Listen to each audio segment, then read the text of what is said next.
Good evening and welcome everybody. My name is Nathan Lawrence, Senior Planner with the City of Westminster. Tonight we are hosting the neighborhood meeting for the Nepalese Cultural Center. And we will give you a presentation tonight, and we'll then open up the presentation to questions.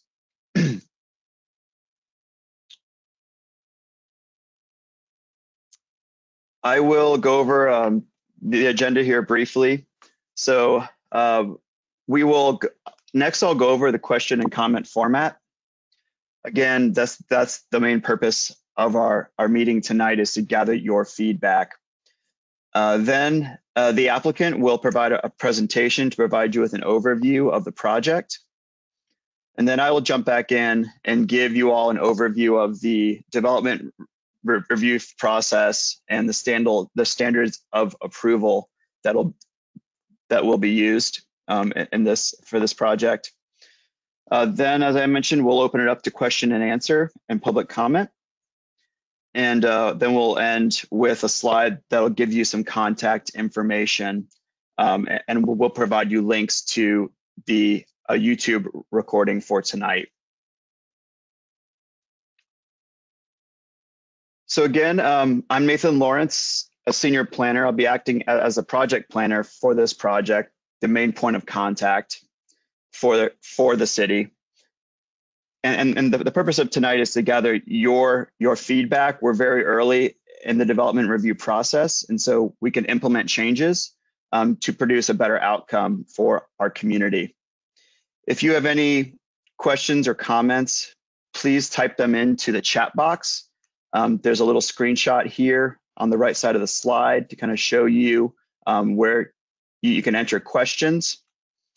Note that if you're on a cell phone or a tablet, you won't be able to speak or be on screen, but you can still enter questions into the chat box. If you have any technical difficulties tonight, you can always email me with your questions, and I'll get back to you promptly.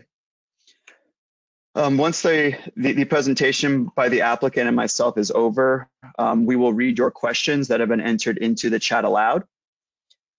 And so we can make the most efficient use of everyone's time, please keep your comments relevant to the project that's under discussion. If you have any other comments or questions about anything else going on in the city, you can email me or call me, and I will either respond or route your question to the appropriate party. Again, all my contact info will be at the end of the presentation on the last slide. If you would like to speak orally, then just type into the chat box, "I would like to speak," and we will let you speak after we've gone through all of the typed in questions. So with that, I will hand it over to Bobby, who will begin the applicant portion of the presentation. Hello and namaste everyone. My legal name is Vasanta, V-A-S-A-N-T, and Lamsal is the last name. I go by Bobby.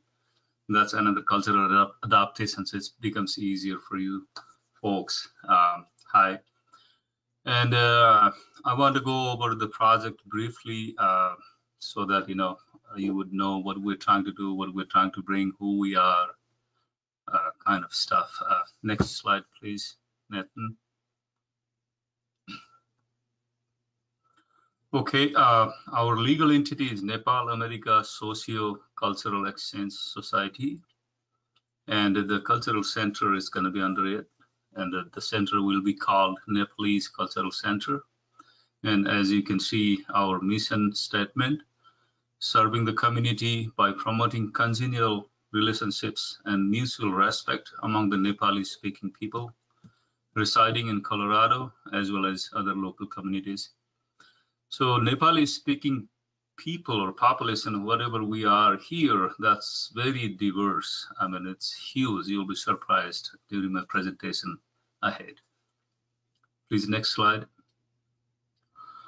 So on this slide, I wanted to talk who we are. We are Nepali-speaking people from Nepal, Bhutan, India, Burma, and other parts of the world like Tibet, and altogether we wanted to be a little broader than just to be Nepali. That's why we, like incorporating Nepali speaking people. So all this population in Colorado, we're expecting somewhere to be 12 to 15,000.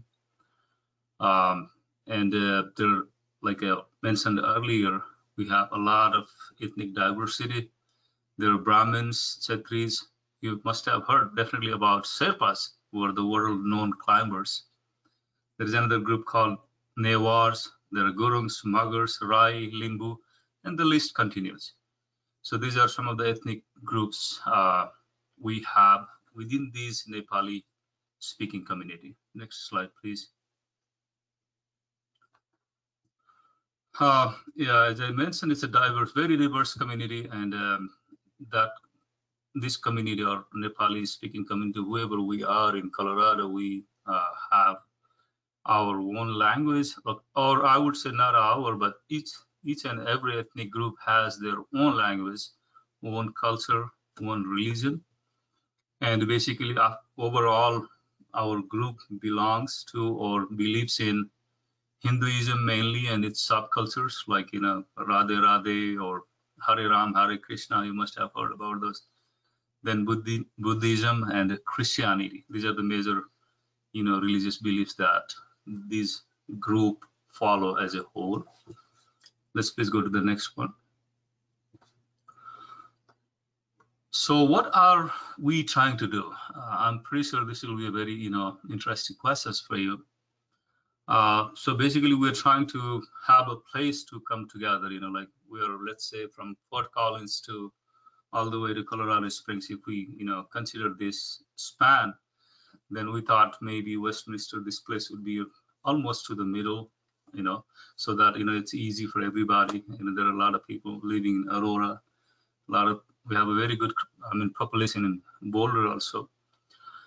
So that's why we wanted to have a place where all these groups, as a one group, we can come together and meet up and like enjoy the festivals and do kind of stuff. So understand and respect each other's language, religion, and culture. Like I said, even if we all are Nepali speaking population or Nepali speaking people, but within ourselves, we have our own language, culture, religion, like festivals. So that's why we wanted to understand within our community also, we wanted to understand each other better. And that's how, once you know better about somebody else, then you definitely have, like the different respect, or you respect their language, their culture, their, religion. Create a resource center for people who are interested in Nepali culture. We are also thinking or planning to make this center as a resource center. If, let's say, somebody in our community or in the vicinity, let's say non-Nepali member, if he or she wants to study or know something about Nepali language or Nepali culture or Nepali, tradition, then definitely it will be a center. That's what we're trying to develop it. Create closer relationships within the Harris Park community and with other local communities. Like, if you remember in our mission also, that is kind of focused. We wanted to be, kind of nice and gentle within our community, and at the same time, we wanted to create the closer relationship by understanding ourselves and, our counterpart, I would say, or other fellow communities.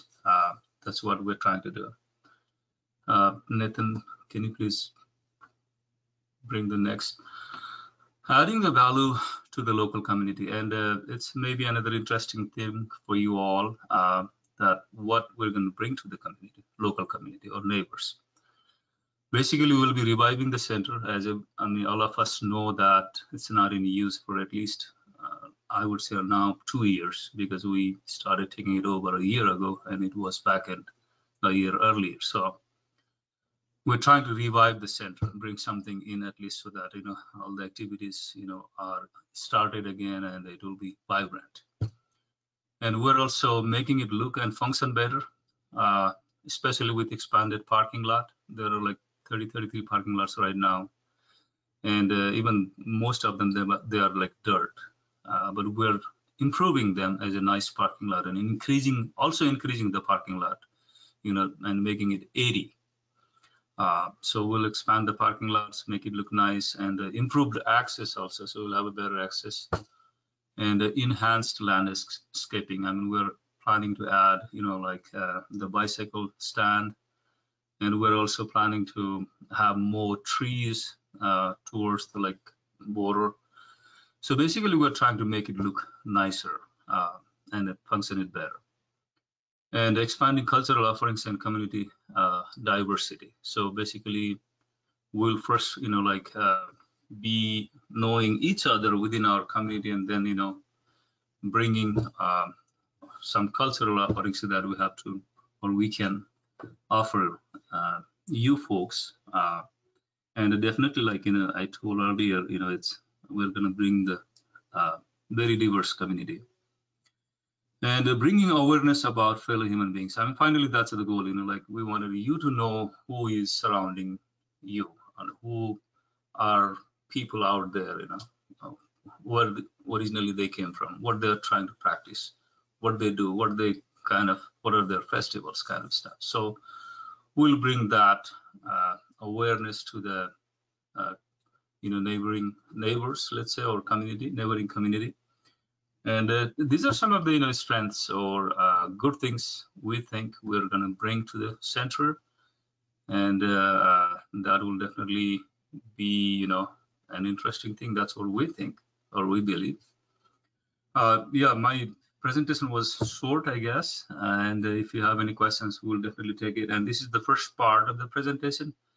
There are some other technical specifications. Now I would like to request my colleague Lachu, to go over some of the details or specifications of the project, further. Thank you, Lachu. You can take it over from here. Thank you. Thank you, guys. All right. Thank you, Bobby. Good evening and namaste, everyone. My name is Lakshu. I'm the immediate past president of this nonprofit organization. And currently I'm volunteering as the coordinator of this ODP, PDP, and rezoning project on behalf of the organization. Yeah, please let me start from the location description. Yeah, here is a vicinity map. So yeah, the property is located on the north side of 76th Avenue and in between the Quitman Street and Broadmoor Boulevard. So it is the same property where it used to be St. Martha's Episcopal Church there before. So yeah, that is an aerial view of the property location. Yeah, just on the north side of the 76th Avenue and in between this Broadmoor Boulevard and Quitman Street. That's the property. So how are we gonna use this property? So primary usage, I would say this is primarily, it will be used as the community center and a place of assembly and place of worship. So as it was before, like the church, but only difference is it will be multi-religious and multicultural so that it can accommodate all these diverse people. And like an accessory usage, that it will be, we will be using this like in celebrating festivals and running cultural programs. So as you know, there are various festivals from different ethnic groups, and we will be doing those kind of festivals and events there, and weddings and receptions and meetings and conferences, and like running classrooms, like a Nepali language for classes for kids and English language for adults. So yeah, that will be kind of classroom activities. And like other activities, that is like a pride function and associated with primary uses, like fundraising events. So we'll use this like a blood donation or some kind of health camps or those kind of things that will be there.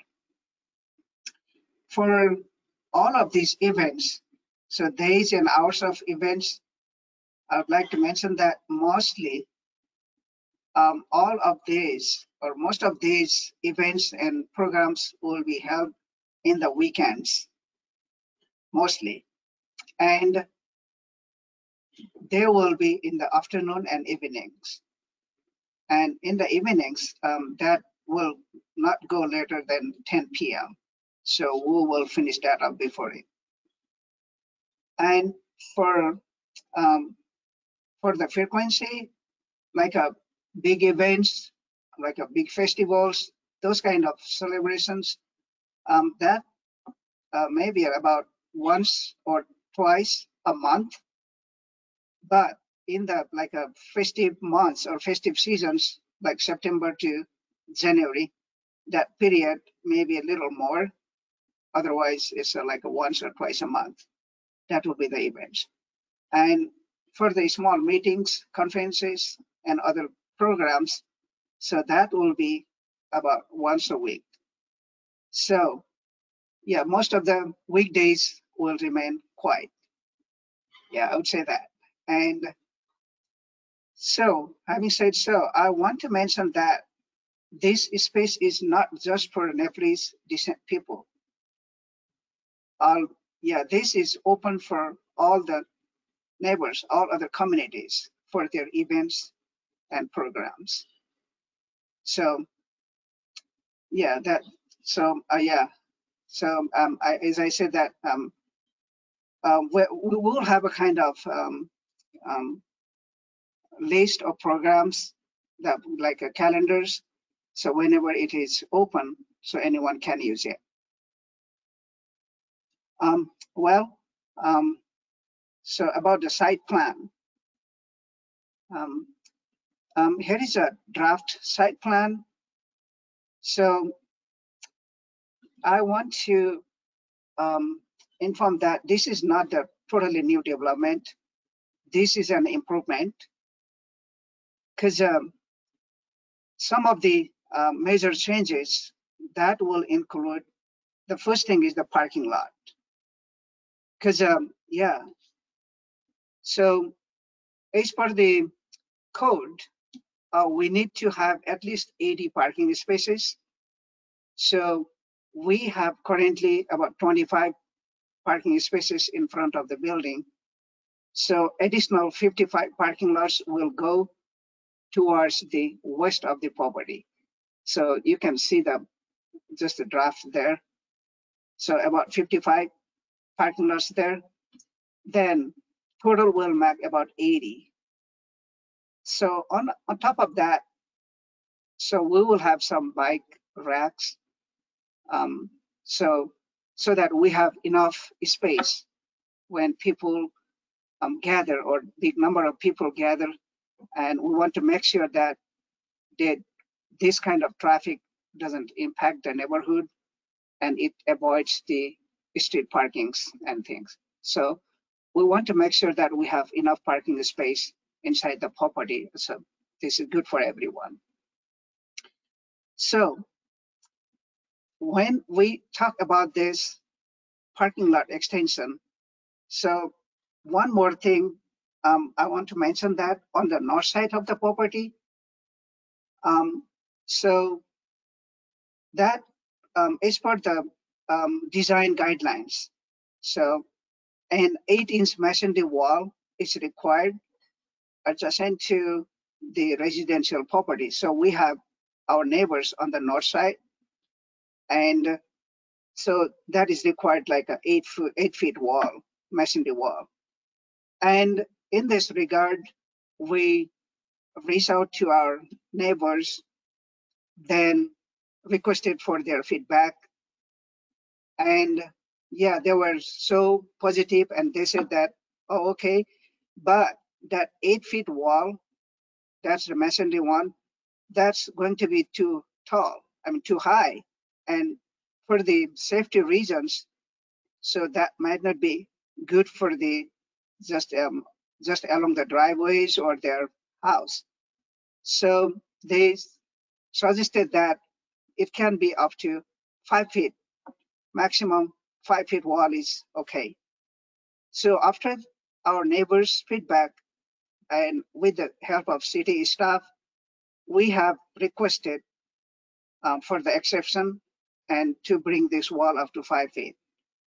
But as I said, this is still we are in the very beginning phase, and city is still reviewing this thing. So neighbors, when we talk about this parking lot extension, this is not only going to be that. So this is the landscape plan. So you can see, unfortunately, we don't have the color fixer here, but we can understand that there are lots of trees and greeneries and nice landscape in between those parking lots and around the buildings. So, and we will maintain the existing greenery on the back of that building site. So this will look pretty good. So this is also one of the big changes. So yeah, so actually, as Bobby said that, because after the closure of the church, the site is in rough shape now, and we want to bring it to life. So our intensive landscape improvements are designed to beautify the site itself and our neighborhood. So this is very important to us. Well, this is the site plans and things. I want to show you some activities. These are some photos, what we do. So yeah, festivals and cultural events. There are like every ethnic groups have their own kind of costumes and own kind of their traditions and festivals. Some of these are here. So this is one of the things. Next one, we will go like a worship and religious gatherings. This is not a kind of daily worshiping or like not like a regular kind of worship place right now, but like for all kind of religions. Now we're showing there, like if Hindu guru visits us or visit the community and they want to talk about something, that will be the place. Or the Buddhist Lama visits and wants to give some lesson, so that will be the place there. So if someone has to do their ritual things, like as per their culture, so that will be the place. So this will be a place for everyone, like for the religious and other stuffs, other gatherings. Similarly, we will also do some kids activities, as I mentioned earlier, like classrooms things, like those kids born and raised here, they will need to learn some kind of language, Nepalese language. And those elderly people or adults, they need help for the English language for their day-to-day activities. So we will try to run that.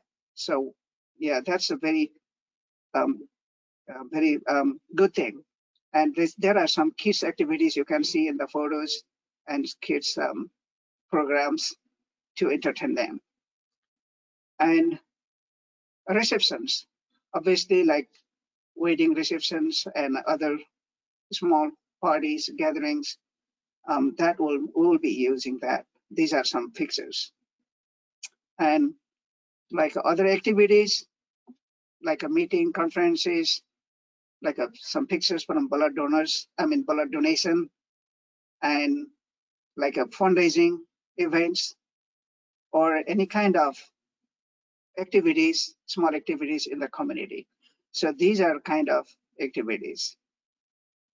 So this is the things we will be doing in this property. So we are not doing anything totally different than what churches were doing.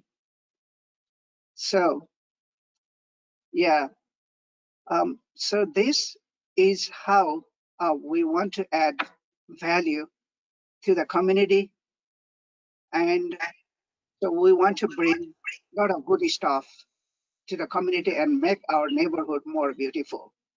Therefore, please support us to this project. And thank you so much. Thank you. And Nathan, I would like to hand over to you. Great, thank you. So now I'll just give you a quick overview. I know a few of you have already been in these meetings, so it's pretty standard of what our process is. Again, I'll just remind you, if you have questions, I see some coming in, just feel free to keep pushing those in, and we'll get to those after I'm done talking. So here's a diagram that shows you an overview of the development review process that the city is currently overseeing. The applicant has submitted a request to rezone the property from its current R1 residential zoning classification to PUD, or planned unit development. This is basically required since the previous church use was operating under, it was a legally non-conforming use under the R1 residential zoning, but since it sat vacant for more than a year, that illegal nonconformity expired in essence. So now the new owners are required to rezone in order to add the land uses that they would like on the property. With any rezoning to PUD, the applicant is required to submit a PDP, or a preliminary development plan, for review and approval. The PDP basically lays out the allowable land uses along with those key site development regulations. Along with the PDP, the applicant has also submitted an ODP, or an official development plan, which entitles the project and defines the entirety of the development program and will enable them to do the improvements that they've proposed. So as you can see, the rezoning, preliminary development plan, and official development plan are through their first review by staff, which brings us to the neighborhood meeting here in yellow.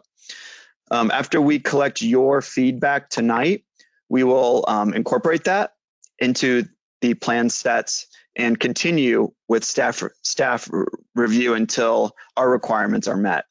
At that point, the process moves to review by the Planning Commission, who will give a recommendation to City Council, who will rule at that hearing on whether or not to approve or deny the applications. If they do approve them, then the official development plan can be approved administratively once all of the criteria in the rezoning and PDP are met, as well as all the other city standards. Once the ODP is approved, we move over to the right side of the diagram here, where civil drawings and building permit drawings can be submitted and permits can be issued. Those will be reviewed against the ODP to make sure that they conform with that document, as well as any other city standards and requirements. Here is a list of the standards of approval from our city code. These are basically what City Council will be using as the criteria for whether to approve or deny the applicant's application. This includes conformance with the city's comprehensive plan. The site is designated currently as public, quasi-public, and the land uses proposed by the applicant would be considered to be in conformance. These other criteria will, of course, be evaluated by staff and by council in preparation for the Planning Commission and council hearings. And again, council will use these criteria to judge the applicant's application. All right, so that concludes my portion. So now we'll move to question and answer. Here's that same slide from earlier with some instructions. Looks like we have quite a few questions. So I'll hand it over to John McConnell, our planning manager, who will help go through those, and then I'll kind of field them and spread them to the applicant team as it makes sense. All right, thank you, Nathan. So the first question is, how many citizens were invited and what radius in feet? And I assume this is talking about our notification requirement on this. Yeah, so I can start, and then actually, Jacob, if you could move Carl over to allow him to speak, he'll know the exact number of letters mailed. I don't have that list in front of me. He'll have a ballpark because he had to put postage on it, I imagine.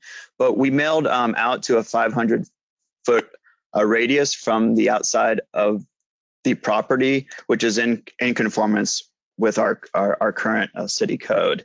Let's see, can we get Carl on there? Yeah, Carl, you're unmuted, so you can speak now. Great, thank you. Okay. Yeah, I can go ahead and look that number up real quick. And Carl is handling the application for the applicant team and serving as applicant on the project. So it was we sent out approximately 100 letters. Thank you. Yeah. Okay. Next question is, how many people are currently listening? It looks like we're showing 24 attendees on the GoToWebinar. And next question is, have any of you done knock and talk with the neighbors? I think this is for the applicant. Have you communicated with the neighbors prior to this meeting on your proposal? So I think you're aware of that. Yeah, actually, we contacted our two neighbors, and yeah, not unfortunately not with all others. Yeah, at this point. So let me make it clear. I think we're trying to make it clear that we went to the immediate neighbors, like two of the immediate neighbors, and talked to them and asked them how would they feel if we have the Nepalese Cultural Center there.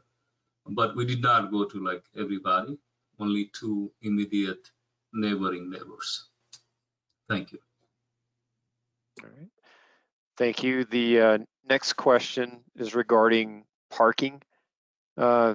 Event and festival parking will create issues. How will that be addressed with only 80 parking spots?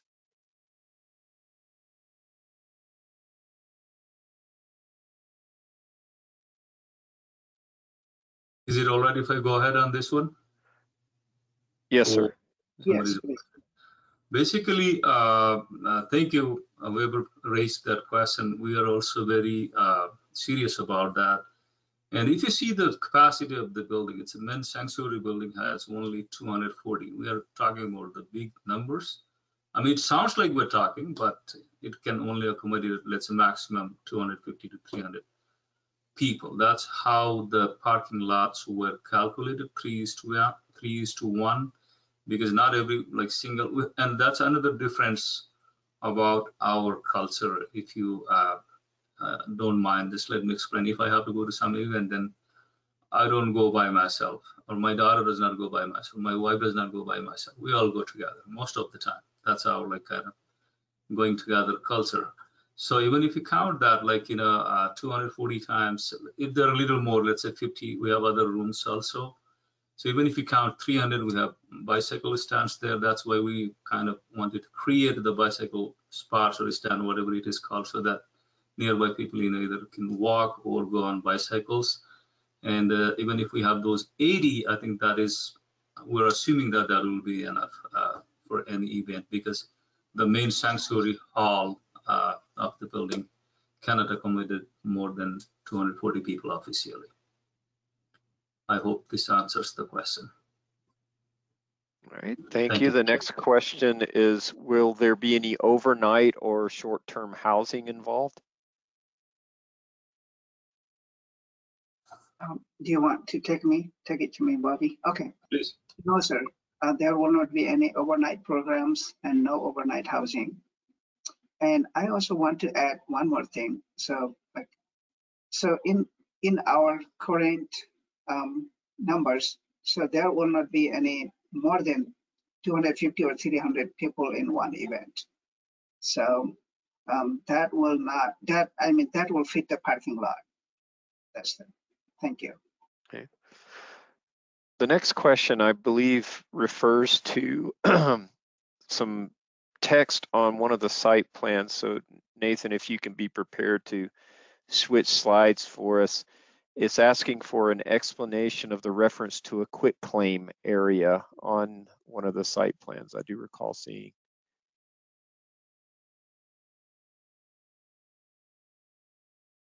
Yeah, is that the adjacent properties that they are referencing, or the references attached to? It appears so, yes. But yeah, I'm not sure what the details of that. Maybe the owner has some information, but it's not on this property.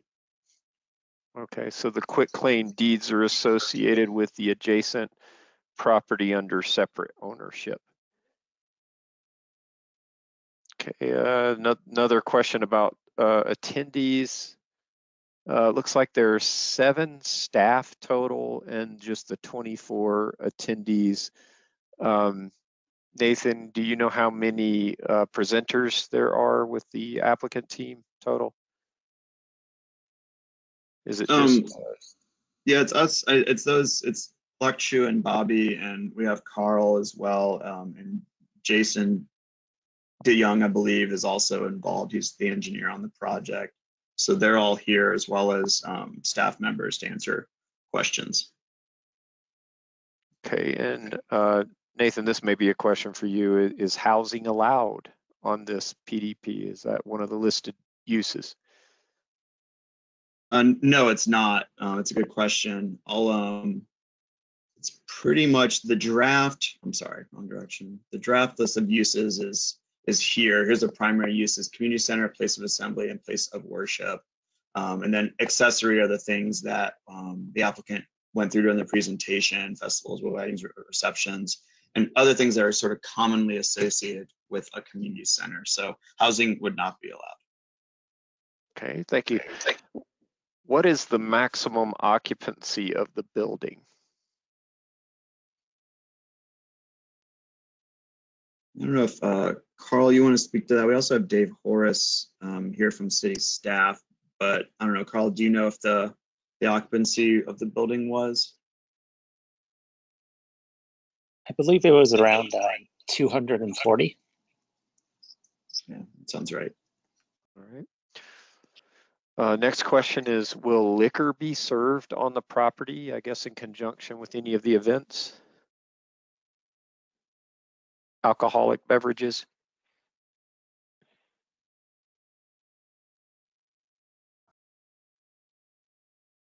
At this point, we don't have any plan, and especially, I'm Bobby again, I'm sorry, I should have told that.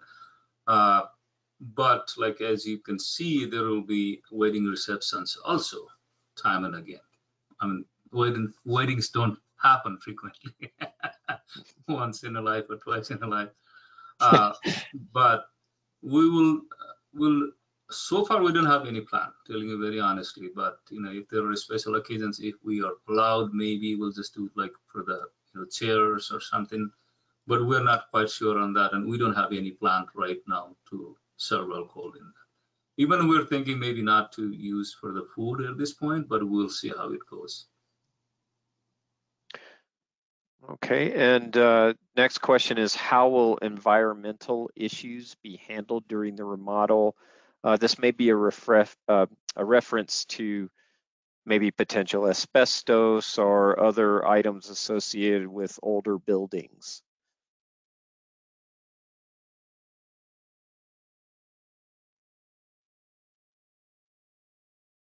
Is somebody volunteering on this one? Or if not, I think I can.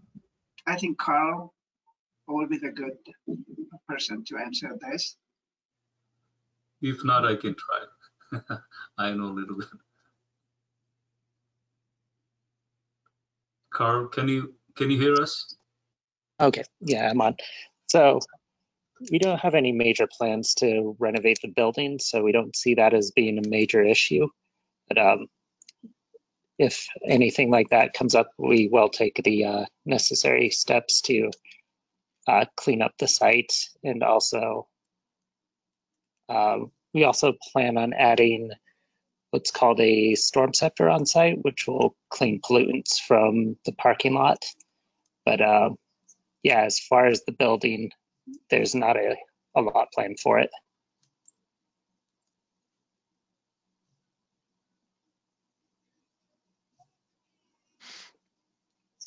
All right, next question is, what about contact with residents on Bradburn Street?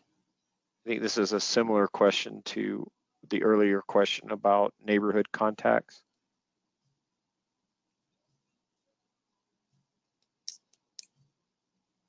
Is there anything to add to that answer specifically for Bradburn Street?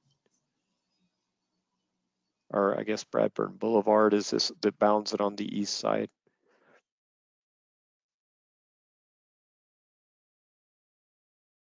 Do you guys have anything to add? It sounds like the applicant did reach out to the owner to the north on Bradburn. But not all the way down the street from what I understand from the previous answer. So next question is, what changes will be made to the building? I guess that would be either inside or outside of the building. I think you've already done a good job of describing the landscape and site improvements, but specific to the building maybe.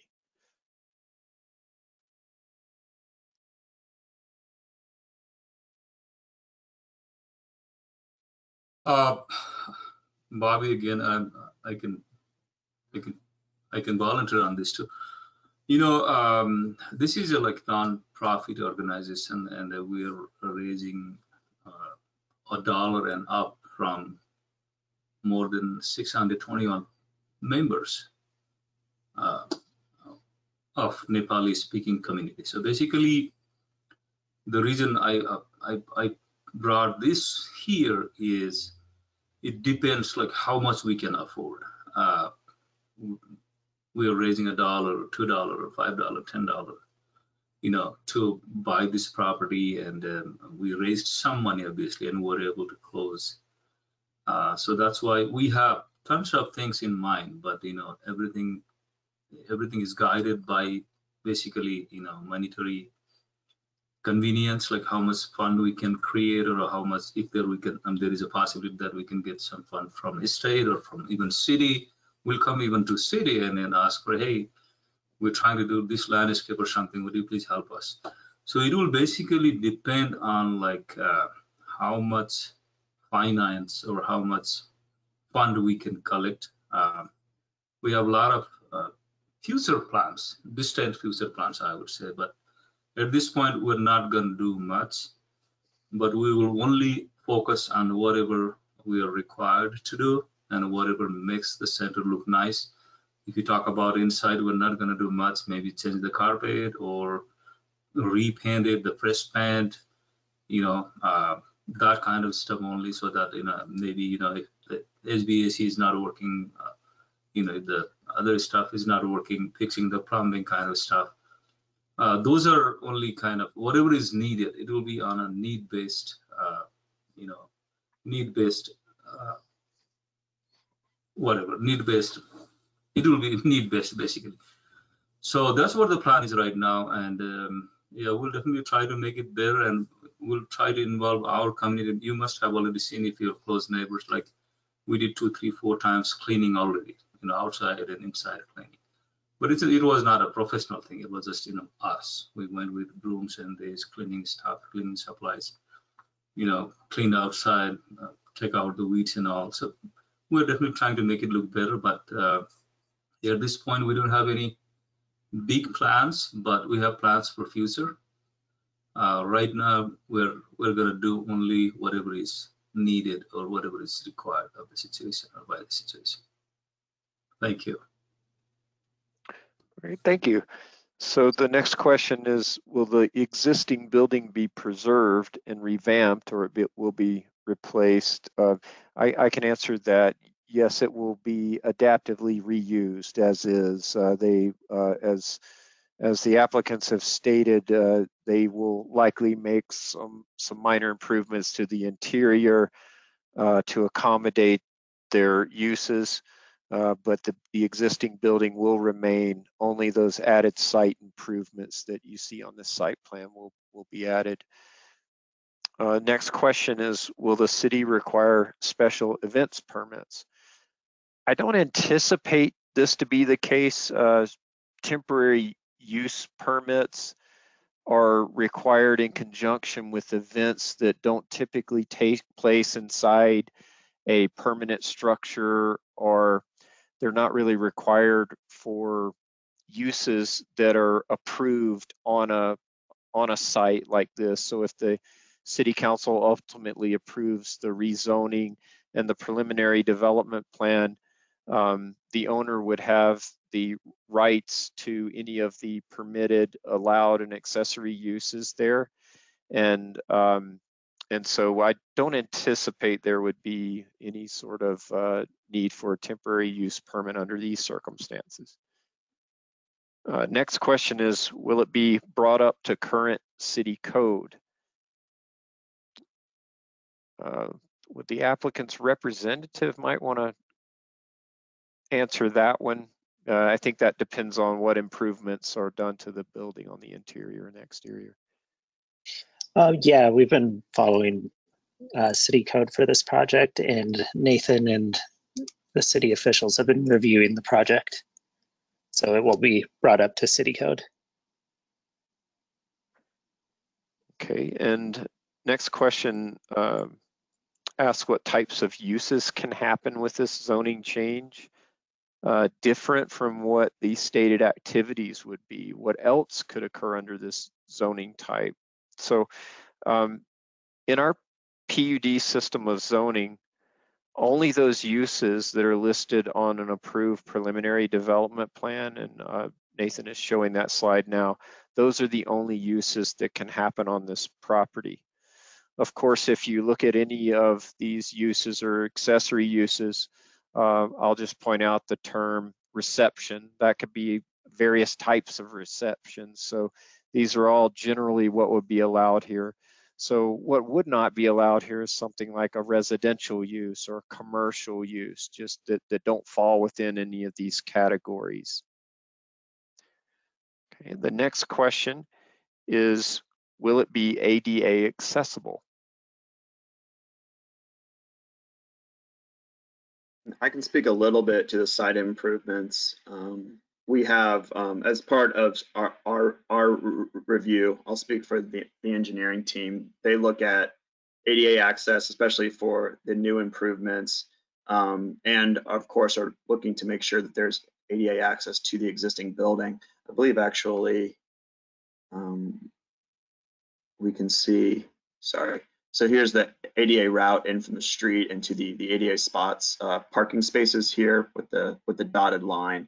So that'll be ADA access. I also worked with the applicant to have them add a pedestrian access here from Quitman that'll have ADA ramps so that someone could access the front door from that route to make it more accessible on foot. So yes, so we'll be looking for that. And of course, any building improvements will need to meet code in that regard as well, if there's any changes inside. All right, thank you. So far, that's the last question. Does anyone else have any questions that they would like to add?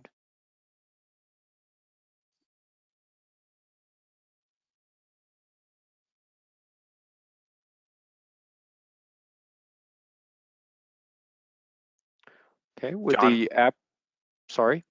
John, it's Jacob. There's Yes. one person who has their hand raised. If you're ready. Oh, okay. All right.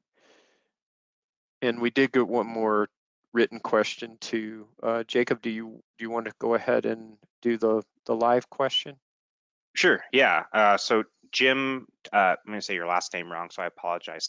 Towley, I've unmuted you so you can speak your question verbally. My question was, how do I type in a thing? Because I couldn't find it. I found it. My question's been answered. Thank you very much. Welcome to the community, I hope, gentlemen. All right, thank you. Thank you. All right, so the last question is, how many ADA parking spots are included? I guess I can flip back. Sorry, you all. You can't skip ahead in the slides too easy. Let me go back to the site plan. I think it was 4, I believe, are there. Let me go back to the site plan. Yeah, there's 4 there. And we'll, of course, that's part of our review. So based on the number of total parking spaces, the number of ADA spaces will be a requirement. Again, we're just at first review. So I'm not sure if this meets it, but I'm guessing that it probably does, but we'll be checking that to make sure that there's adequate space as well as a space for, I know that a van has to have access as well. So I believe that's accommodated here as well, the wider aisle.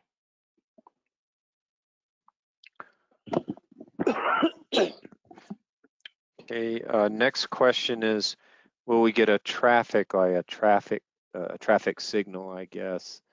I don't think our transportation engineer is with us tonight. I haven't seen anything in the review so far that would necessitate a traffic signal, but we can get that question answered and post it to the web page. Yeah, same, John. I have not heard from our traffic engineer that this increase in parking would require the addition of a traffic light, but we can post that answer. Mm-hmm. And generally speaking, our traffic engineer would apply their engineering standards, and there would have to be thresholds for trips and vehicles that would have to be met in order to require a traffic signal. And those thresholds are pretty high from my experience. So I don't anticipate that there would be a traffic signal warranted here. But to Nathan's point, we will get that answered and post it. Yeah, and a traffic study or a traffic letter of conformance is required with this and any submittal into the city that documents that trip generation and any improvements that are triggered by it.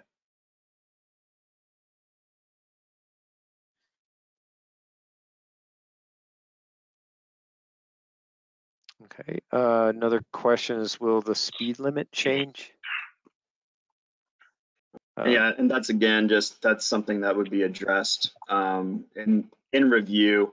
I do not believe there's any anticipation of that changing. Of course, if there's a desire at any time on any of our streets in the city, you know, that you think are unsafe, that's something that city staff can definitely look at, and feel free to email me on that, and I can connect you with the appropriate party if you think that is something that should be changed. And I'm sure that there's an evaluation that would go into that. Okay, and Nathan, do you have a slide with contact information? I do. I was waiting for the questions to make sure I didn't make everyone sick with flipping back and forth. There's another question. Will the sidewalks be brought up to national standards? I know that we would apply our local standards. So if that's a reference to ADA standards, then our local standards would incorporate those ADA requirements along public sidewalks. And Nathan, now that you've gone away from the site plan, I'm guessing the sidewalk requirements are accommodated on the site plan, but I didn't get a good look at it.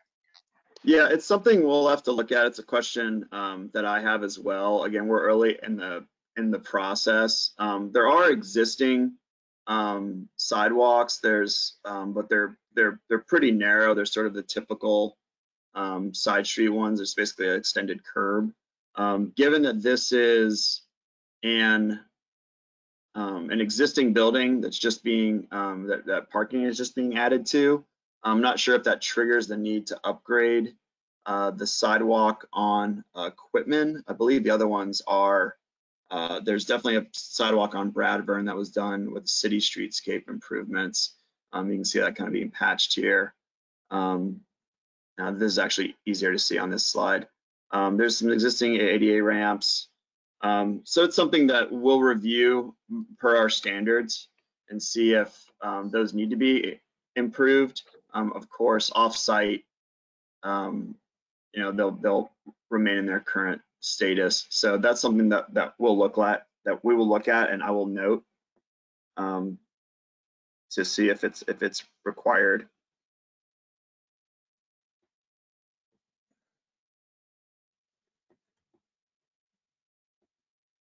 All right, any other questions?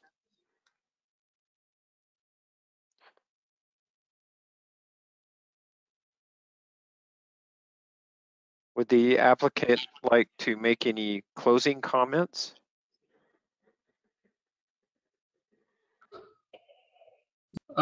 Sir, should I go ahead?